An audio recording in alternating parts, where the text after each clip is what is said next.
endlessly searching for an original sound.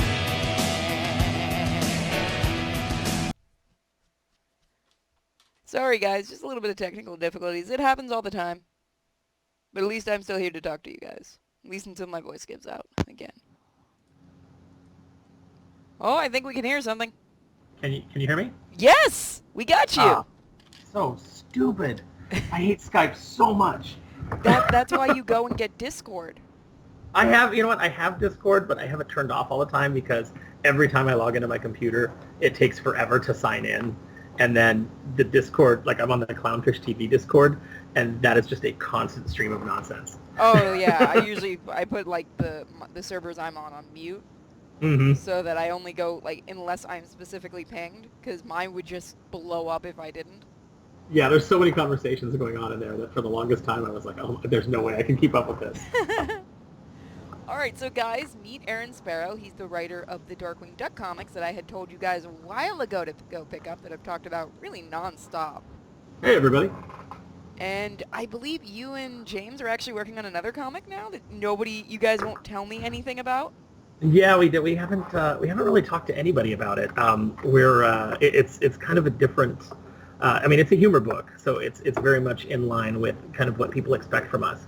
But being that we're kind of not under the constraint of writing something for kids, it's a little more. I don't want to use the word edgy, but just raunchy, just a little more mature humor. So similar to stuff like Animaniacs, where the jokes will definitely be something the adults will get. Yeah, it's definitely. I mean, the easiest way I could describe it without giving away too much is it's kind of a mix of Venture Brothers, Archer, and maybe a little bit of South Park. Oh, so when can I put my pre-order in?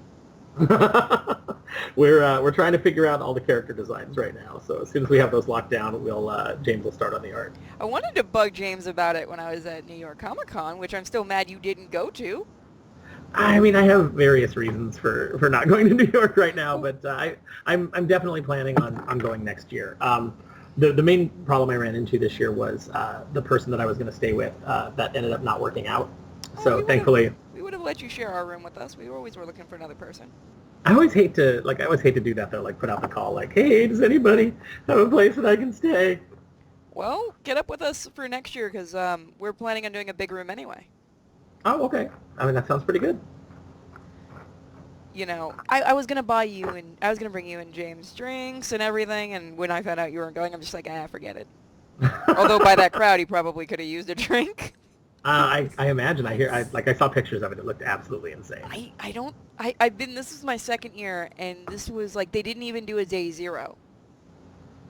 So that press could, go in and get their stuff and do the interviews and stuff they needed to do. There wasn't one. They're just like, look, we got too many people. We're just letting them all in. Yeah, we get there on Thursday because we didn't get any emails. And we're like, oh, okay, so it's still going to be like the last time where, press goes in first for an hour or two, and then we get everything done. We just see the crowds of people inside, and I'm like, those can't all be press. What is going on? Oh, they're just letting everyone in. What? It's pretty much the hottest show of the year. I mean, it's definitely the one that the most news comes out of. And it's got really good panels, I think. I actually like the show a lot better than I do San Diego, because at least New York Comic Con is very comic focused.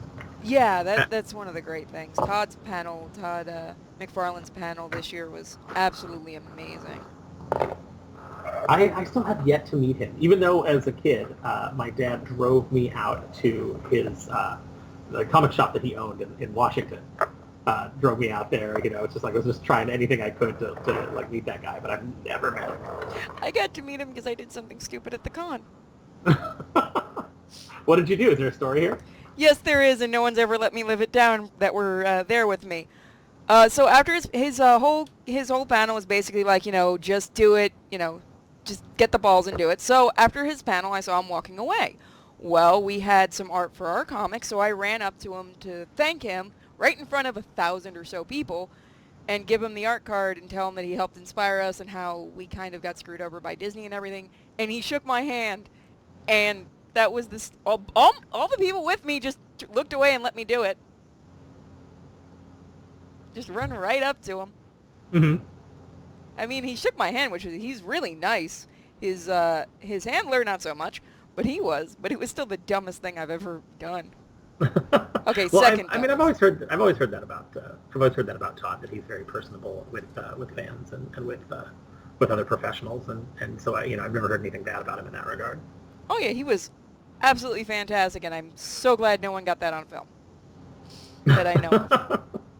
His security wrestling you to the ground. Oh gosh, I'm small. I could have escaped. She lunged. I didn't lunge. Toku, you were looking away. You can't prove I lunged. just grabbed onto his leg and wouldn't let go. I mean, that was the second option I was gonna do. No, I did that with. I was gonna do that with the guys that made Black Sad because they were there. Oh wow, yeah, so many good guests this year. Oh yeah, they had, I didn't even see them announced, and I managed to get an autograph from them. My book signed by them. They are so nice, but they really don't speak English much. I would have loved to have been there. There's so many people there that I adore, like Agnes Garboska and Brianna Garcia and Karen Hallian, all like just really great people to hang out at the show with. So I definitely I had like a little bit of mix of of regret, but then also relief when I saw pictures of the crowds and heard people saying, "Yeah, I'm trying to get back to my table from my panel, and it's taken me an hour and a half to get back to Artist Alley." Oh yeah, Artist Alley was such a night. We couldn't do any interviews in there because it was so jam-packed with people. The noise was insane. Mm-hmm. But at least it wasn't like the exhibit room where Marvel just kept doing shouts every 5 minutes. I can't stand that. We couldn't find DC anywhere. Apparently DC got pushed to the very back of the convention. Oh. Which was weird. Like everything was Marvel centralized at the con. It was so odd.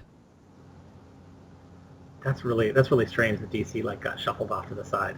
I think DC's putting out better books right now. Like I'm definitely more interested in DC's stuff than what Marvel's putting out right now. Of course, that may change. Cause I'm hearing some pretty alarming plans about where DC's headed. So. Yeah, it seems like both companies either they'll get 1 or 2 books that really bring you back, and then they'll just be like, "Oh, we got 1 good book. Hold on, let's bring out 10 more that are terrible."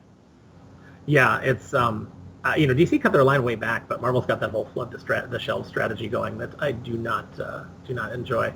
I will say though, Hickman's X-Men run I really loved because I didn't think that anything could get me back into the X-Men, and I'm absolutely loving what he's done with Power of X and House of X. I think it's really so it's good.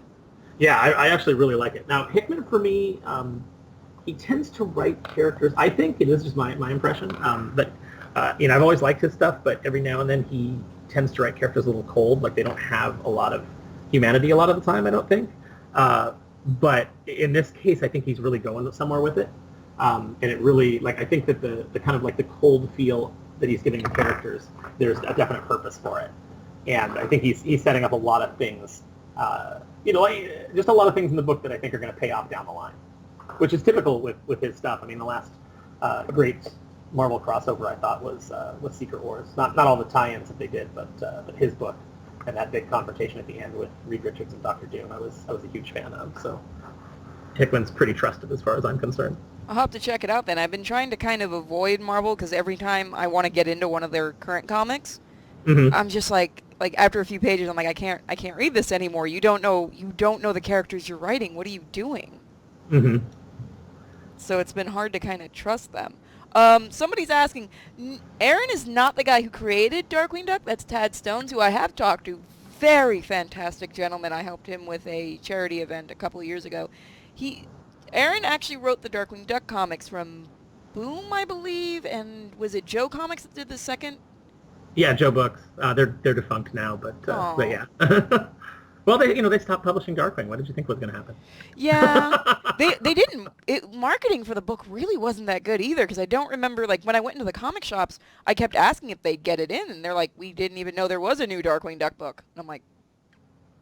They did a big thing in previews for, the first issue, and the first issue sold really well, but they didn't do anything to kind of keep the momentum going. They just basically seemed to think that they were a very small company, so they didn't have a lot of bandwidth, but James and I were like, let us do this, let us do that. We want to do this marketing. But of course, when you're working for Disney, everything has to be approved by Disney, so it has to be submitted. Good luck with that. Yeah, and Disney was they were actually pretty good at giving us turnarounds on things, but Joe Books was so small that I don't think a lot of things got submitted. So we would have people send us send us questions for an interview, and then those would have to be approved, and then we'd give our responses, and then those would have to be approved. And I just don't think that I don't think Joe Books had the bandwidth to go back and forth with Disney and get those out. So consequently, we weren't able to do interviews for the book for the most part because everything had to be approved. I would explain when my group actually sent Joe messages about doing interviews with you guys during the book run. We never heard anything back. Yeah, and they had never published comics before, so we were trying to kind of educate them on the way that the market works and how to get the word out, and it just, none of it happened. We wanted to do special variant covers. We wanted to do 1 in 10 incentives that would have spelled out the logo of the book with, a different character inside the logo, each letter of the logo, so that, by the time we got to issue 12, it spelled out Darkwing Duck. And that would also keep retailers ordering, at least like 10 copies to get that variant, because, there's someone who's going to want to buy it. And, they didn't want to do any variant covers. They never sent out previews to any websites. We had a bunch of websites lined up who were like, let us preview the book. Send us an advance copy and we'll review it. We'll get it up, get some images up. And they just never did any of that. So by the time we hit the second arc, retailers had kind of forgotten that we were doing anything, and the orders slipped to a point that they were like, oh, I don't know if we can keep doing the book. It's like, well, you could if we could get some just a little bit of muscle behind it. But they were all about princesses, which we sold almost as well as Disney princesses. So that should tell you something about the popularity of Darkwing. Is if if we're right behind Darkwing's secretly a Disney princess. Yeah, we're right behind the the juggernaut that is princesses. I feel like we could have kept going. Yeah, because when I was reading it, and I was talking about it frequently on streams and stuff, I had a lot of fans that were like, we want to pick it up, but we can't find it. Mm-hmm. And I'm like... Well, some shops told me that they would order copies of the book, and Diamond would send them Donald Duck instead. So apparently even, which is a very Darkwing thing. Like, if there would have been a Gizmo Duck book, it would have been even more fitting if they were just like, we're getting copies of Gizmo Duck. But a very Darkwing thing to be passed over in favor of another duck. Well, I'm surprised that they didn't try, selling in Italy and places like that, because I know Darkwing is, most of Disney characters are huge in Italy, and my artist, I actually had to send him the trade paperbacks because they didn't get them at all in Italy. He didn't know there was another book series. And when I told him, he started looking it up, and he goes, I want to read this. Why we not get this in Italy? Superhero and Duck's really popular. Mm-hmm. But I guess Darkwing wasn't a big show in Italy. From what I'm told, is that it just wasn't a big show in Italy, so the Italians don't have as much of an affinity for it. I know it's huge in Germany.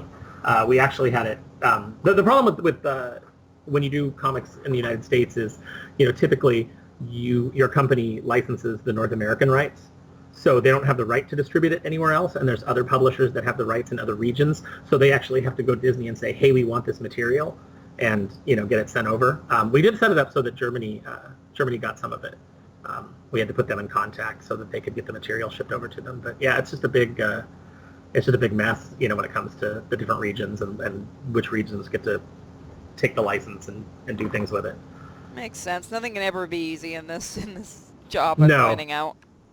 I always love when people tell me though that it gets retranslated and that they change some of the jokes.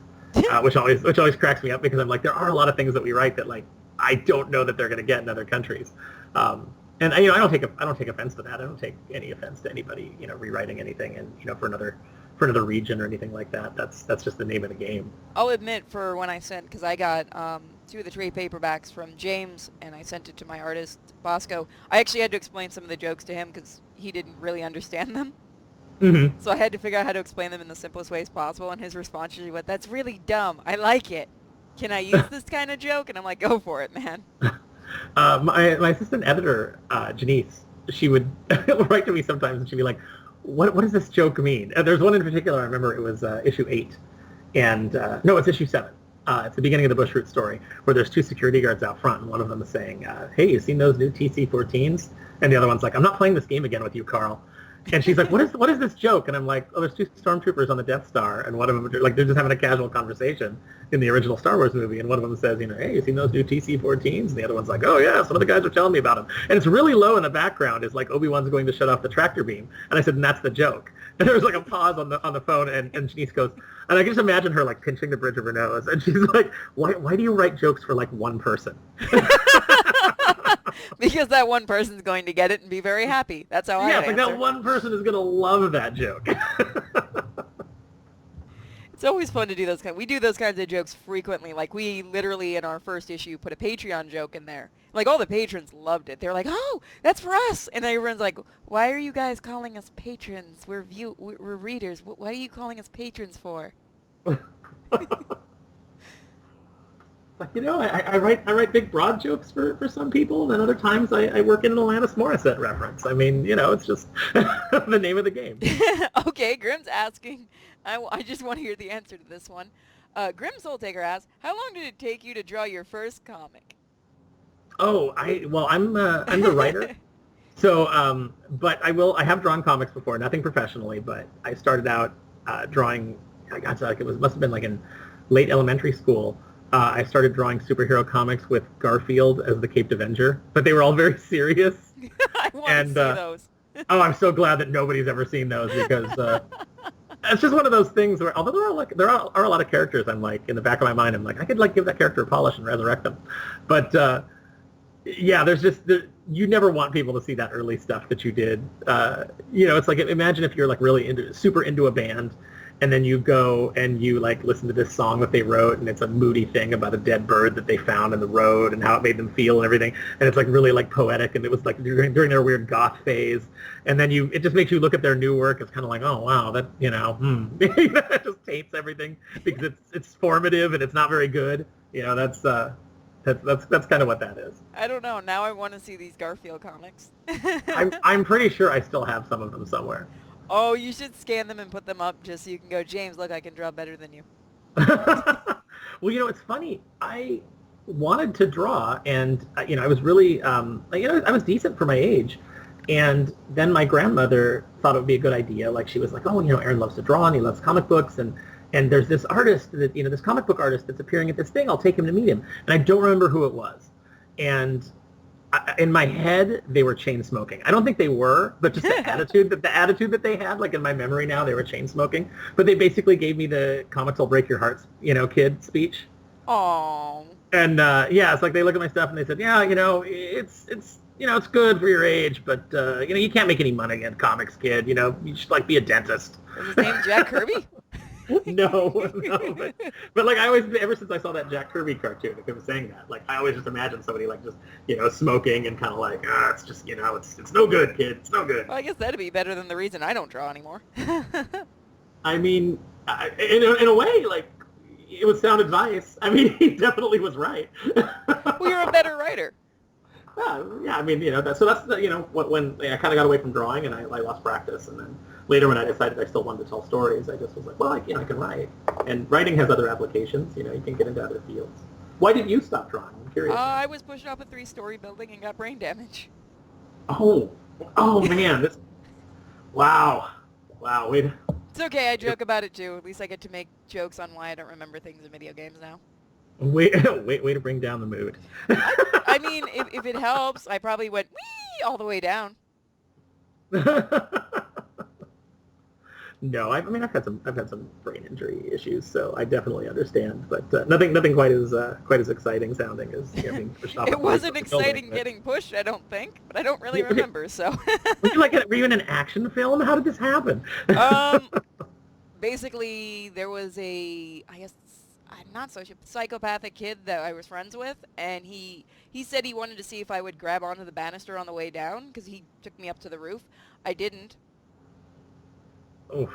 Like I said, I just remember being on the ground, waking up on the cement going, why am I down here?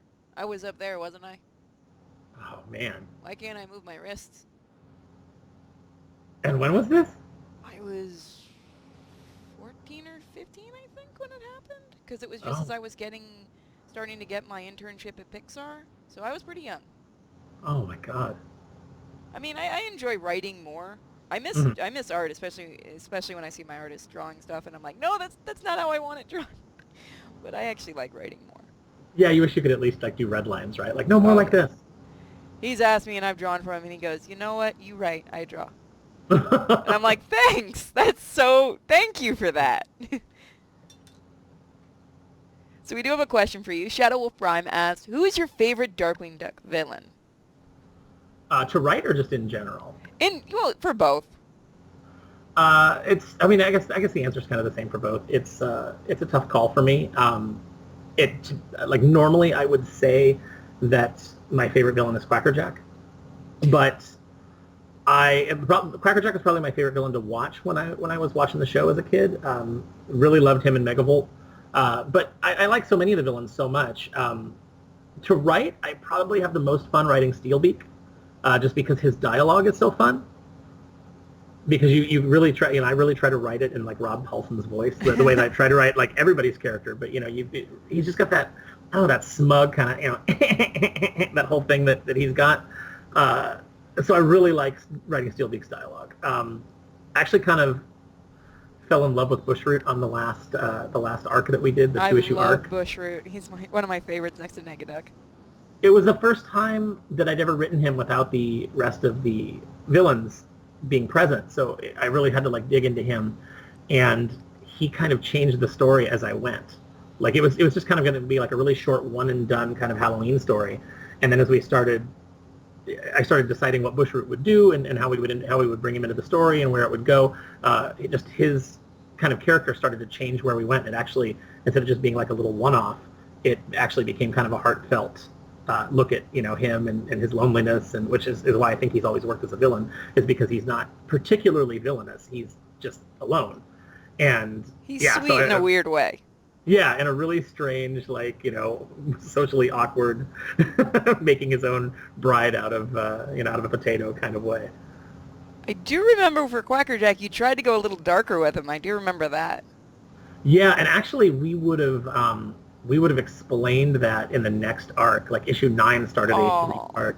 Yeah, it started a 3-part Quackerjack story that basically explained what happened after Toy With Me, and it expanded on his relationship with Claire when he was at Quackworks, and we had like a lot of really interesting things to do with him. But it would have explained how his personality shifted to a darker side, not just from what Negaduck did to him in destroying Mr. Banana Brain, but as he creates Banana Brains, they kind of influence him and influence his psyche depending on their design and the way that he feels that they are, that their personality is, and that influences his. So you would have got to see like a couple of different sides of Quackerjack. Basically, when we wrote Quackerjack darker, it was because Tad had told us initially he was intended as a darker character, more like the Joker.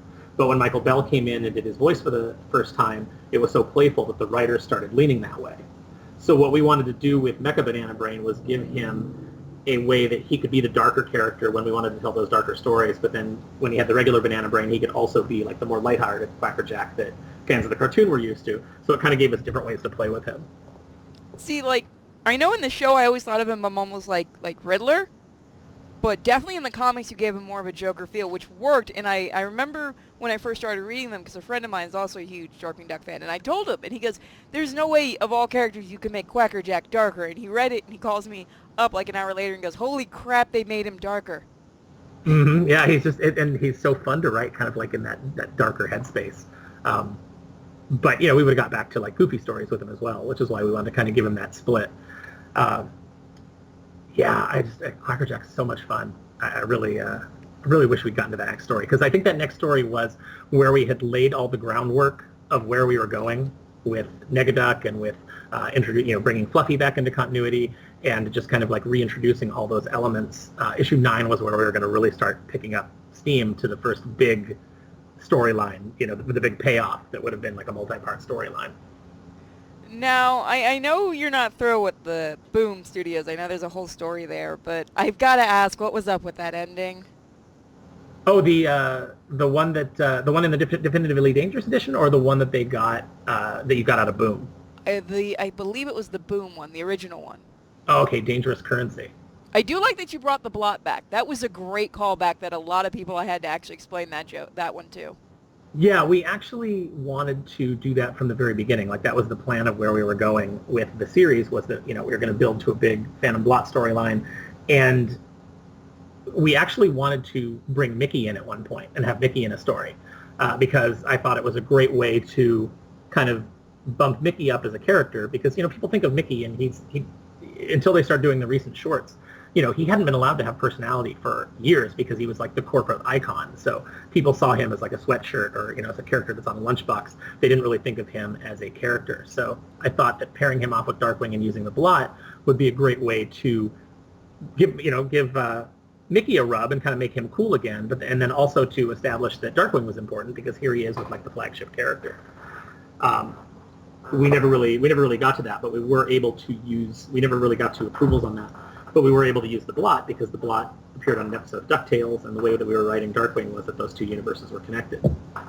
So using the blot and the ink, like that storyline got massacred because at that point the editor that we were ghostwriting with, or ghostwriting for, left, and then we were presenting the scripts the same way we had been, where like here's our scripts and here's our dialogue, and to go along with James' art.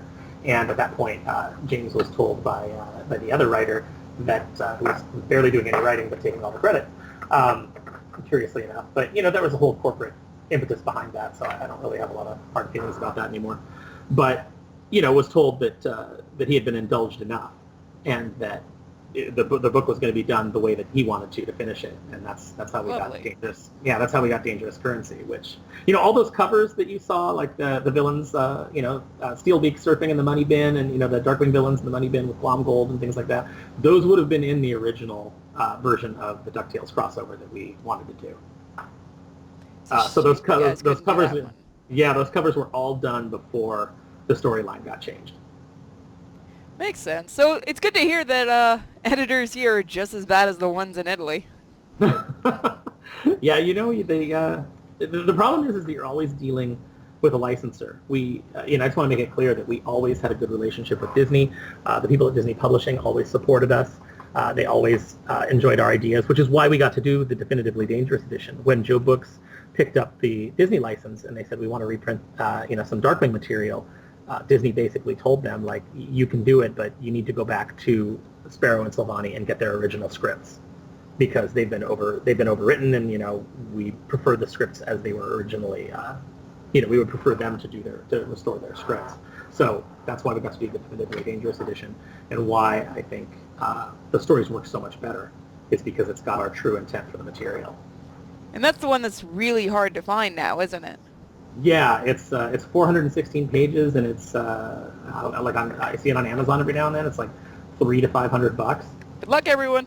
I've got my copy. Actually, I've got 2 copies of it. Oh, see, that you could make, if things get rough, you can make a little cash. There you go. I can pay the rent with that. Mm-hmm. I only have 2 copies because a friend of mine bought me one, and then at the same time I had bought myself one, not knowing he had gotten it for me, so I ended up with 2 copies. Have I signed either of those? No, you were supposed to send me a signed comic, but both of them never arrived. So I'm just going to get my my definitive edition signed when you and James are at the same con, if that ever happens. I actually have some books to send out again. I managed to find a source that had a bunch of the Joe Books run. So we can try for a third time. Yeah, the third time's the charm, right? Hopefully. If not, I'll send one of my fans to come pick it up. It's also really hard, like, it's not like really hard in the sense that like I'm shipping's a nightmare. Infirm or everything, yeah, but like for me to go to the post office is like a major like mental task. It's the lines, man. It's the lines. Mm-hmm. And I should just like download I don't know, some stamps.com or something and just ship some stuff. I can give you the new address and everything. If not, don't worry. I can just pick it up at a con. Then we definitely will make sure it doesn't get I'll definitely lost. send you some stuff because there's a couple of parents that reached out to me and I was going to send their kids some signed stuff. So I'll just do it all at once. Isn't it great to know kids love your stuff, especially when you get a few jokes in there they shouldn't read? I know. Yeah, it's fantastic. Oh man, one of the best moments was I was sitting at my table at a con, and a little kid came up, all excited because he saw the Darkwing banner, and he stopped, and I had issue like 1, 2 on the 1 and 2 on the table along with like the Definitively Dangerous edition, because that's back when we still had copies of it and it wasn't insanely hard to find and expensive. But he ran up and he looked at cover number 2, and that was a cover that we had trouble getting James's initial concepts through, so it became a really simple cover of Darkwing standing like behind bars. And the kid came up to me and he looked at me accusingly and he goes, "You put Darkwing Duck in jail?"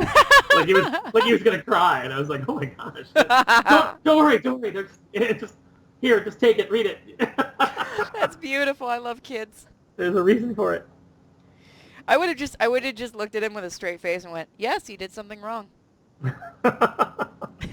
He downloaded music, There you go. which is why Honker got Or in trouble. he downloaded a Disney movie. That's right. That's right. You know, or He got Frozen 2 a little too early. I saw somebody the other day that posted something about if you're going to make a sex tape, make sure you set it to Disney music because then Disney's lawyers will make sure it gets taken down.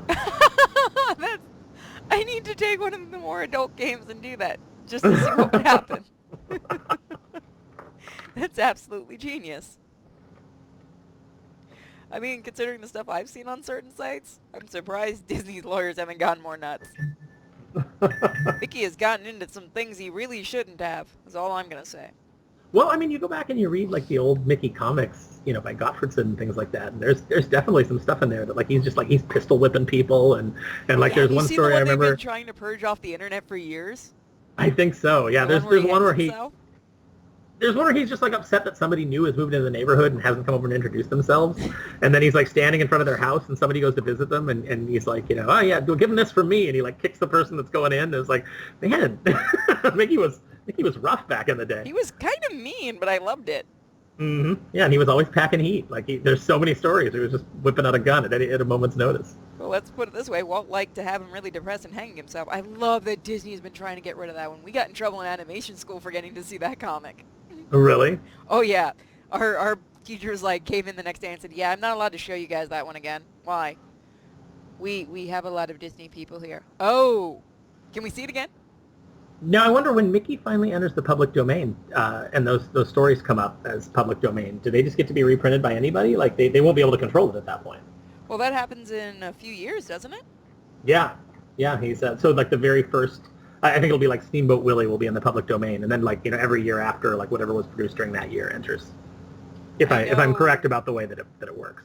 I know as of I believe next month, Felix the Cat's going into public domain, and the group that just recently bought it is losing their minds over it because now they know they can't really do anything, and they don't like it. I know Disney tried to buy it, and I think it was Comcast or DreamWorks that ended up buying it just before it's going into public domain. So they're like, what do we do now? Yeah, I mean, you know, obviously they own the rights to the name Felix the Cat, the trademark. You know, they own all that, so, you know, they'll be fine in that respect. Like, no one could have had a book called Felix the Cat without getting sued. But, you know, they can call it something else. Yeah, they can use the likeness and stuff, which we're totally not planning on doing that for a comic strip for the Forgotten Toon guys. Don't look at me like that. Joke. Oh, so he enters, okay, so Mickey Mouse enters public domain 2024. That is going to be a fun year. I think that's why they're going nuts with Disney or with Mickey Mouse right now, other than being 90th anniversary, is they're trying to get as much out of him as they can. Yeah, well, you have to protect your copyright. Like if they just ignored things and didn't go after people for using it, then, you know, in a court of law, you could make the case that like, look, they haven't vigorously defended their copyright and they could just lose it. So, you know, that's why, you know, you see these things sometimes where I think there was a hubbub on Twitter a couple of weeks ago. I think right before New York, I think an artist was producing like Judge Dredd badges, and 2000 AD came in and said, yeah, you know, you basically like cease and desist. You can't make these badges, and it like caused a big uproar, and people were like, you know, you're attacking an independent creator, and it's like, yeah, but that independent creator doesn't own this copyright, and they have to defend it. Well, yeah, unfortunately, people online think that if you just recolor a character, you now own partial copyright to it. So, copyright, since I've had to do it for my comic, and dealing with Disney, it's very fun, and people don't want to take the time to actually learn it and understand it, from what I've seen. Yeah, it's really a complicated thing. It's not just a matter of like, hey, I changed it 10%. Look, I put different hair on it, and I called it, you know, something slightly different. Like, it's still... You know, if there's any chance that someone could confuse your product with the genuine article, then yeah, you're violating copyright law. And of course, in, you know, an artist alley, you see that all the time. You see people who don't have the rights to things and are just, you know, like selling prints and you know, I mean, it's a gray area there because a lot of companies just kind of like, hey, you know, you're selling a few prints, we're not worried about it. But you know, when it hits the point of like people like mass producing things or 3D printing things, you know, then they do have to kind of like step in. Yeah. Nine Horse, public domain is kind of it's hard to really explain it. Yes, the characters will go in the public domain, but the names and stuff like that can still be copyrighted. It's kind of a nightmare that needs to be rewritten, and fortunately, thanks to a certain company, it's gotten even worse. Yeah, for example, like Superman will enter the public domain, but Superman's logo is trademarked. The name Superman is trademarked. So yeah, you can tell stories about Superman. You can have this guy flying who looks like Superman, but his S better be different. And it's almost like he won't even really be recognizable as the same character. So anybody who's kind of like, oh, I can't wait for the public domain, so I can tell Batman stories. My advice to you is you're never going to be able to tell them the way that you want to. Just create your own Batman and go that route. Call him Birdie Man and you'll be fine. Yeah, just, you can have all the same things. He can have a cave, he can have a car, he can have all that, but just, make him your own. Do something different with him. Yep, so basically Brightburn Skull, which, has anyone noticed now that Brightburn got popular, DC started doing the whole deceased thing and everything? Oh man, deceased. They've got like three crossovers going right now at the same time. It's like deceased. I don't know if You're the Villain is a crossover, but like that's like going across their whole line. And then You've got like the Bat Metal thing, which I actually have been enjoying that crossover. That's been pretty good, which surprised me. I wasn't sure what to expect from that. I've actually really enjoyed Doomsday Clock, which I did not expect to. But I've really liked it so far, except every time an issue comes out, it's like so late that I have to go back and I have to reread several issues so that I can like refresh my memory as to what happened. But I didn't want to just wait for the trade on it, because then I felt like it was a good enough story that I wanted to read it as it was happening. But yeah, it's just so late. I've heard good and bad about that. I really like the Bat Metal crossover because of what they did with Shazam, because it made me laugh, because him just insulting Batman made me, because he's like, at least I'm not wearing a Halloween costume. I just lost it laughing at that. I'm like, you little shit. Isn't he though? Like Shazam's like what? He's wearing a towel from Bed Bath & Beyond on his shoulder, it looks like, it's like with a little rope, But I mean, he's supposed to be a kid. It'd make more sense. That does make sense, actually. Oh, now I can't see the costume the same again. Thanks. Nine Horse Hitch in the chat says, surprisingly, Disney is built on public domain. That is an excellent point. Yeah, that's true. Let's not forget, they spent how much money getting Oswald back, and we've not seen anything really done with Oswald? No, he was at the park for a while, which was cool. I mean, I guess, they make money making Oswald pins and things like that. But yeah, nothing, no cartoons or anything. He showed up in Epic Mickey, which was cool. Oh yeah, I loved him in that, especially the second one with Frank Welker doing the voice. It was perfect. Did not expect that voice. I was like, okay, who's going to voice him? I was not expecting this. Why is Oswald? I won't go into too much detail, but if we had got to do the DuckTales Darkwing crossover the way we wanted with the Blot, there would have been a nod to Epic Mickey in there. See, that's where I thought you guys were going with it, especially because that's when it was starting to come out and stuff. That's what I thought when I was reading it. I'm like, they're going to do an Epic Mickey thing, aren't they? Yeah, we were going to tie the Blot into that and kind of like set it up so that you could infer that Epic Mickey took place in the same universe as our story. We wanted to do a lot of the things that the DuckTales guys are getting away with. A lot of the combining of the universes and making those things kind of feel like they were in a shared universe. And we had wanted to do all that, but of course the difference is when you're doing a comic book, you've got to go through an approval process that is not it's just not viewed as very important. The stories that you're telling are not viewed as that important, so they're not going to let you do anything really groundbreaking or anything that's scary to them. Because at the end of the day, it is just somebody there with a book of rules that is like trying to feed their family and can't afford to lose their job. Whereas, when you're working on the animated side, you actually get to go to legal and say, we want to clear all these things, and legal has to actually respond to it, as opposed to with comics where you say, we want to do this, and legal just says no, and you can't. And you go, well, why? And they go, because then we would have to do our jobs and actually research whether or not we're allowed to do that. And that's, it's just not worth it for your little comic book there. I will say the animated legal side for Disney is fun. I've had to deal with them. It's fun to watch them yell at their own people. Well, the thing with legal is, and actually the thing in any creative space, and I've talked about this with numerous people who've worked in animation and showrunners and things like that. They said nobody. Unfortunately, the attitude is nobody ever gets fired for saying no. people get fired for greenlighting things and then them not working out. So in a lot of ways, it stifles creativity because if, you can just coast by just saying, no, we're not going to do that. I had one showrunner tell me that you'll get into a room, like a pitch meeting, and you'll start going around. Everybody's really excited about it, and you nail the pitch, and it's going around the table, and everybody's excited, and yeah, let's do it. We can't wait to do it. And there'll be that one person who'll say, well, what about? And he goes, and you will watch your support erode from that person around the table. Like it'll start with them, and then like the people next to them will start to, because all of a sudden someone has raised doubts, and nobody wants to be the person if it doesn't work out who was like, oh well, they were all gung ho about it. Yep. All of a sudden everyone else will have like notes and concerns, and it's really sad. It's some of the notes you get are amazing. One of the notes we got when we pitched The Forgotten Tune to Disney was, are we sure this is a message we want to teach kids? And my response was, we're teaching kids it doesn't matter how you look, that if you work hard you can achieve your dream. How is that not something that kids should learn? Well, we just That's what the we Muppets can give it used something better.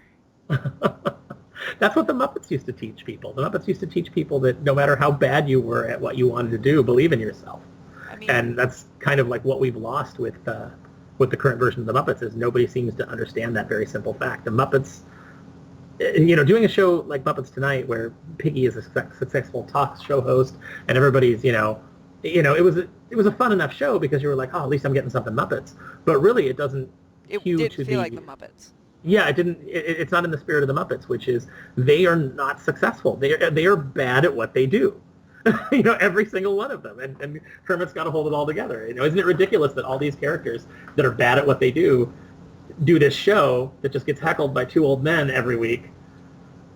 But they believe in themselves and they keep trying. And there's something very simple and very fun about that idea, and very heartwarming. And nobody seems to get that anymore. Well, that's what we were trying to do with our show, was that no matter what these three do, because one of them was supposed, because we were doing like originally a nod to Roger Rabbit, because one of the weasels was supposed to be related to the weasel gangsters. We had like a rich dog character that was like, he looked like that big uppity rich guy, and then we had the black and white tune. And no matter what they did, the weasel schemes never worked.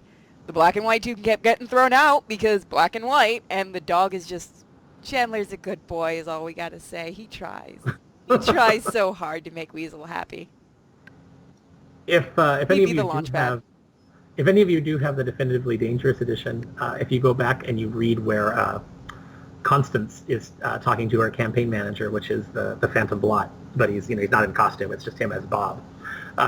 If you look in the background, her whole little core of workers is all weasels from Roger Rabbit. I love the weasels. That's when we were designing characters. Our character designer, which is my right now comic artist, and our animator was like, okay, so we've got the dog, because we did it in like a 80s style for Disney, but we were going to do it, we already told them like we had a different set, we were going to do it like where she looks in the mirror, she always looks like that 80s beautiful Disney princess, and in reality she looks like that 1920s too.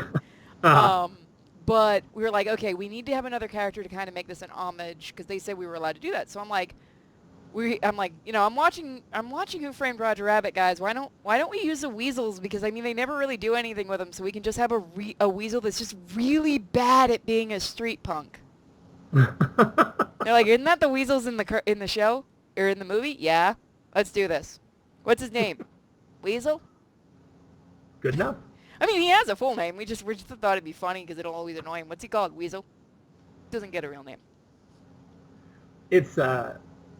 It's funny, when I was doing the Muppet comics at Boom, one of the indications that like they kind of just didn't understand the approval people didn't really understand the heart of the Muppets, because in a lot of sense, and I don't want to throw shade at approval people. They're people that get hired to do a job, and it's not necessarily their passion, and they just have a book of rules that they have to go by, on some occasions. Every now and then you'll get somebody who's like, oh, I really understand this property, and let me go ahead and talk about it with you, and we'll get this approved.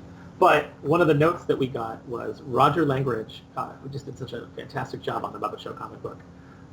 He was an editor's dream in the sense that I never had to give him any notes. The only notes I ever had to give him was when I got notes back from Disney, and I just had to pass them on. But I never had any notes on his scripts because they were always perfect. He did a joke where Skeeter convinces Piggy's brothers to give Miss Piggy a gift to make up for all the things that they've messed up, and so she convinces them to get her a ticket to a fat farm. And we got notes back saying that you can't do this. You can't make a joke about Piggy having to go to a fat farm. Piggy is beautiful, and she knows she's beautiful, and she has to be, like, we have to recognize the fact that she's beautiful. And in my head, I was thinking, the whole joke about Piggy has always been that she is a pig that thinks she's a diva. Like, that's the joke. That's her I mean, character. she's even voiced by a guy on purpose. Yes, and it was like, so I think in the end, I gave the notes to Roger, and he came back and he was like, I don't know what to I don't know what to change it to. I really don't know what to do with this note. And so in the office pool, my assistant editor Jason Long said, maybe what if we make it Charm School? And I was like, Roger, what about Charm School? And he was like, yeah, good. I mean, he goes, I don't think it's as funny, but it's good enough.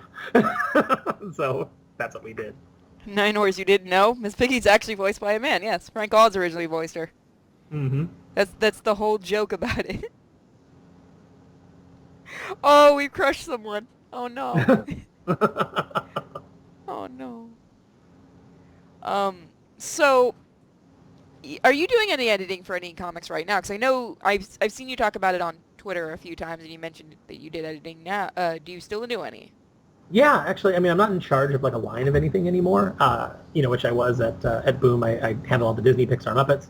Was in charge of that line, and then I went on to Ape, and I was in charge of their Sesame Street and their DreamWorks stuff. So I'm not doing I'm just doing it independently now. So I right now I'm editing a book for Bill Williams and Weldon Adams called Punchline. I've heard of that comic. Yeah, it's really I really like the direction that Bill has taken it in, taking the story in. So it's been a lot of fun to work on that. Well, at least now I know who to look for an editor, because we tried to do our first issue without an editor. Don't ever read it, please.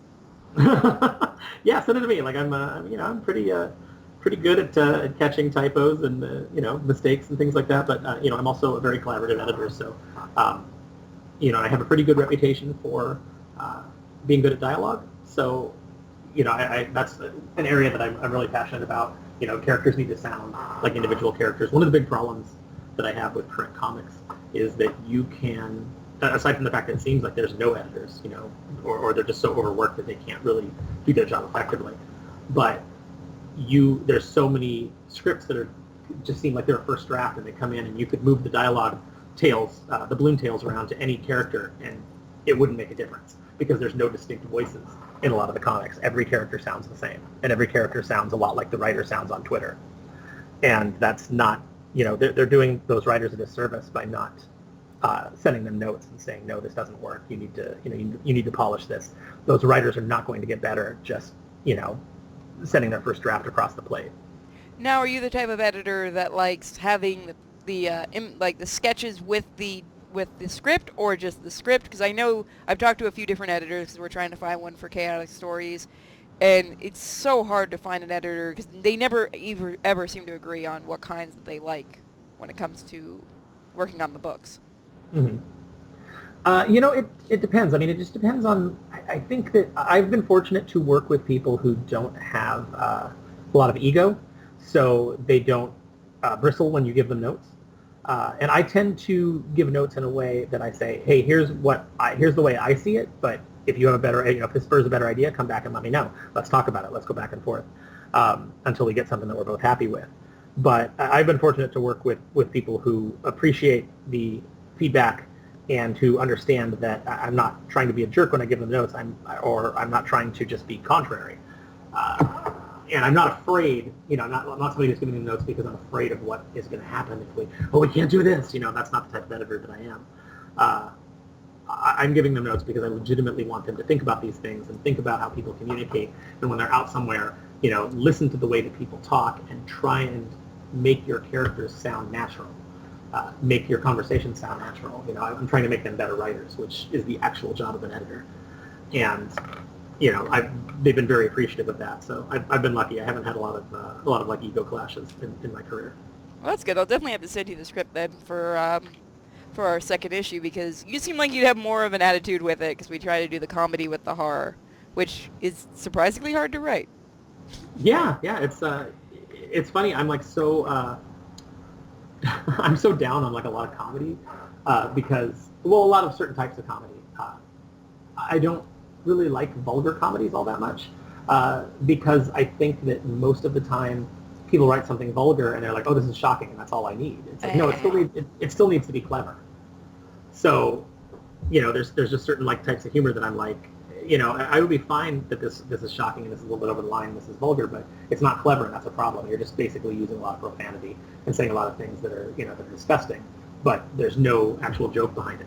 And so I encourage people to write something that would be appropriate for kids, because if you can write a joke that's funny, but it's appropriate for children, then, when you do stuff that's edgier, when you do things that, are a little more on the nose or a little more mature, you'll be coming at it from a better place. See, there you go, guys. That's why we do the comic for kids, because, again, we do have the stuff where adults will get a couple of jokes, and then the kids will be like, I don't get this. You'll get this when you're older. Mm-hmm. Well, have you ever seen Batman Brave and the Bold, the song the Birds of Prey do? No, I haven't. If you can look it up, look up Batman Brave and the Bold, Birds of Prey song. It's an entire song about superhero dick. And they got it through the censors. They even say at one point, Aquaman's little fish. And I couldn't stop laughing that they got this entire song past the censors for a kid's cartoon. Because you watch it and you're like, how? Please don't ask me any of these jokes. And just in case you guys think everybody who's producing children's entertainment is, they're all degenerates. Just so you guys know. Oh yeah, yes, they are. I know a few people. Yes, they are. I mean, Animaniacs is a big tell. So is Tiny Toons. I'm interested in the Animaniacs reboot. I'm curious how that's going to go. I mean, they got the original voice actors, which is, in my opinion, a big win. But I just don't. I don't know the state of comedy right now, and what you're allowed to say and what boundaries you're allowed to push. Well, Spielberg's supposed to be really heavily involved, and I knew somebody that worked on the original. Mm-hmm. They worked with him on Tiny Toons, Animaniacs, and a little bit of Freakazoid back then. People don't understand how heavily involved he was in the show. So if he's that heavily involved with this new one, it should be pretty safe. But probably going to see what he can push. Is this still Spielberg of old, though, or are we going to get kind of... yeah, that's what I'm kind of worried about, because I just saw his latest TV special, and I'm just like, no, honey, no.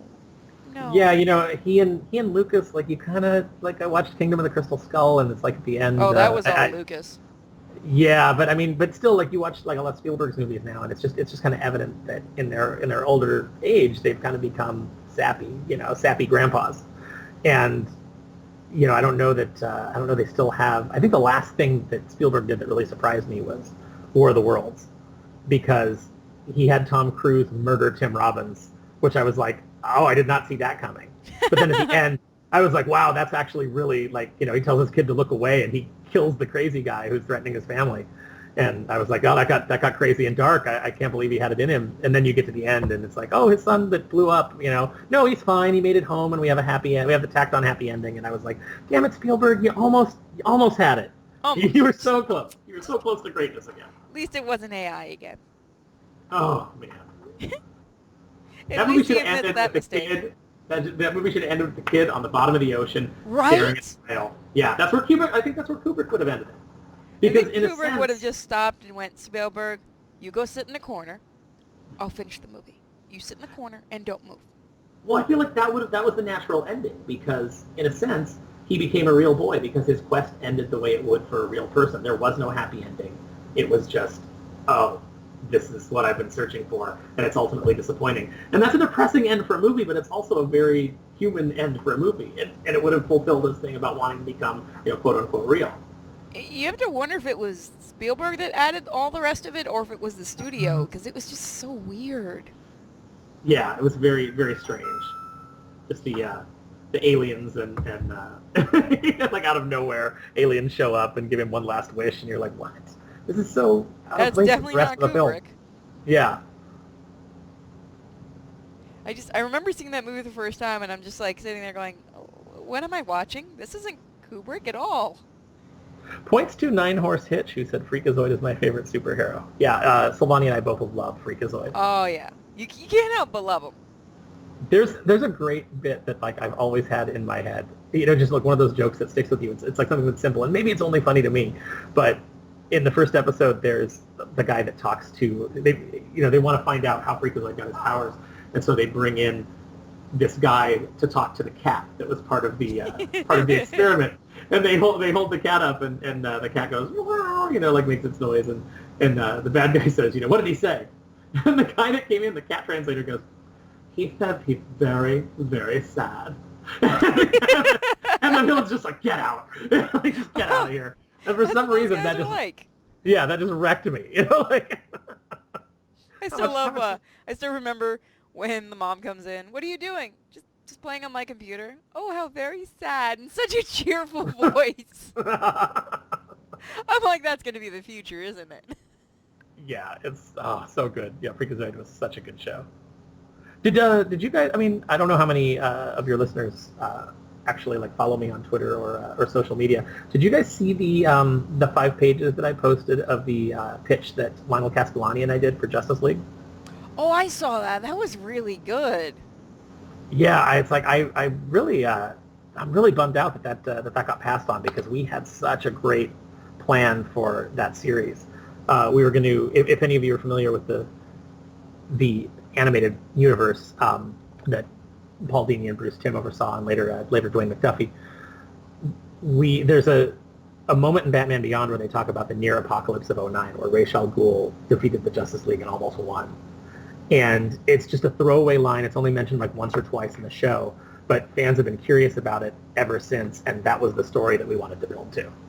Just pitch it again, but this time give them brownies or something and go, please. I know. Well, if you could, if you could get anybody there to write you back more than once, you get to, well, the thing is, like, with editors, they move around so much, and people leave jobs and they get fired. So anytime you start to make traction with an editor, and they're like, yeah, send me this, or send me this in 3 months, because we'll be working on our new publishing plan, and there might be a spot for it then, and then you do it, and you either don't hear back because they're swamped, or they've moved on to another position, and then you got to just start over at square one again with a new editor. It's really kind of maddening. It's why at Boom I had an open submissions policy. Like, basically, you could send me an email, or you could meet me at a show and pitch me on something, and I would tell you, okay, send it to me and let me see what you got. And I'd give you a shot. And if I thought you had, you had the talent to do it, you had the passion to do it, and it seemed like you'd be able to meet deadlines and things like that, I'd push your pitch through and try and get it approved by Disney or Pixar, or whoever it was that you were trying to whatever property you were trying to work on. And that was like the best part of being an editor, was taking passionate people and kind of like matching them up with a property that they were going to swing for the fences with. And a lot of editors, I thought that would be the norm, but I kind of found that, no, that's not the way that most editors are. Most editors are so overworked, and they just have their little core group of people that they rely on, because they don't have time to break in anybody new. So it's really interesting. I think there's so many obstacles to getting good work done in the comics industry, in the animation industry. There's just so many things in your way that, there's the saying that good work, isn't really created, it just isn't really released, it just escapes. And I think that's true in a lot of ways. There's always a lot of obstacles in the way. There's a lot of non-creative people making decisions, people who don't get it. Yep. At Boom, we did this great Muppet King Arthur. It was actually the first thing that I worked with Sylvania on. I hired him to replace Dave Alvarez, who, due to getting a bad schedule from Boom and then the approval starting late, he wasn't able to finish the book on time. So we brought in Sylvania, and I remember the editor, the managing editor at the time at Boom, we were all like reading through the book, like, to make sure there were no typos before we sent it off to press. And he came out of his office and he was like, why are there references to Lost in this book? Why are there he's like, this is supposed to be during Arthurian times. Why are there pop culture references? And because it's the Muppets. Yeah, we all sat there and we were like, have you ever seen an episode of the Muppets? And he was like, no. I mean, and this was a guy who'd never seen a Pixar movie, but it was his job to sit there and tell me how to do Pixar books. And so we would have these conversations where I would try and use examples from like other Pixar films. I'm like, well, remember in Cars when, it's like, oh, you have this issue with this thing in Cars. Well, remember in the movie where he's like, oh, I haven't seen it. And I'm like, okay, well, it doesn't matter. You don't have to have seen that one. Remember in this other Pixar movie where this happened? And he's like, no, I've never seen a Pixar movie. And it was just like, how are you in charge of telling me how to do this? And this is how you break a creator. Yes. So I actually have to run. But this was a lot of fun. I want to do this again. Oh, definitely. You're always welcome to come back anytime you just want to kill some time. Oh yeah. I got plenty of time to kill. Well, I mean, when you're not working on your secret project that you won't show anyone yet. I might be able to send you a couple things. Like I said, we're still early in the character design phase, so I can't wait to see when they're done. So thank you so much for joining me and my gang. Everyone say bye to Aaron, and don't worry, he will be back, and we'll get to talk comics more. Yes, and you can hit me up on Twitter. I try to answer everybody who messages me, and I try to my DMs are open. So if you have any questions that I missed in the chat that you're dying to know, you can hit me up there. And he really is as friendly as he sounds on here. He's not just putting on an act like all of our other people. I like that Devil King Sun just quoted me. I've got plenty of time to kill people. There you go. There's no comma there. No now comma we know where you're kill. going. You're gonna go bury a body. It's fine. That's right. I gotta drive out to the desert. I gotta pick up some bags of lye. See, that's his accomplice calling him. So we'll see you next time, then. Thank you again for joining us. Absolutely. Thanks for having me on. Bye. Thanks, guys. Bye. All right, guys. That was Aaron Sparrow, who is one of the nicest guys I talked to in comics. He's actually one of the people that got me into wanting to write more after you guys pushed me into doing the comic. Hi, Miko. Hi, baby girl. What are you doing? The dog is giving me a guilt look, guys. So I'm going to be right back really quickly. I'm going to turn off the stream for a minute and then turn it back on. And we're going to move on to either South Park. Actually, we'll probably move on to South Park because I did promise we were going to finish up the quest. What game are we doing? I forgot. I remember. It was, Stick of Truth. I almost want to say Quest for the Truth because I'm tired and sick. You guys stay here. It'll be restarting in just a minute. It's just so I can change out the role and everything like that. So I'll be right back. Oh, you back. Nope, I'm done. I'm done talking. Drugs have kicked in. So be right back. Again, stay where you are, guys. I'll be right back.